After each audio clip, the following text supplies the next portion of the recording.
বিশ্বাস করেন, বাবার যদি অর্থ সম্পত্তি না থাকে না, আপনি কোনো জায়গায় গিয়ে শান্তি পাইবেন না। আপনার চাচাতো ভাই কন, জ্যাঠাতো ভাই কন, বড় ভাই কন, আর চাচা কন আর জ্যাঠা কন, তারা কখনো আত্মা দিয়ে ভালোবাসবে না। যদি আত্মা দিয়ে ভালোবাসে, একমাত্র মার ফ্যামিলিরই ভালোবাসবে। খালা কন, খালু কন, খালতো ভাই কন, তারাই একসময় পাশে দাঁড়াইব। আপনার আত্মীয়-স্বজন, বাবার দাদা কন আর বাবার ভাই কন, তারা কখনো আপনাদের পেছে দাঁড়াইব না। কেননা আপনার বাবার তো অর্থ সম্পত্তি নাই। আপনি তো গরিব।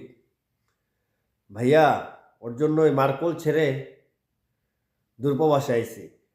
বাবাকে অর্থ সম্পত্তি করা দেওয়ার জন্য। আমার মতন এমন হাজার হাজার প্রবাসী ভাইয়েরা আছে, যারা বাবার স্বপ্নটাকে বাস্তব করার জন্য মার্কোল ছেড়ে দূরপ্রবাসে আছে।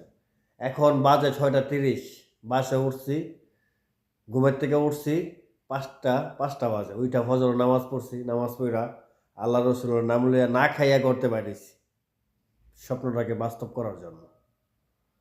তো সবাই ভালো থাকবেন, প্রবাসী ভাইয়েরা নিজের খেয়াল রাখবেন, সুস্থ থাকবেন।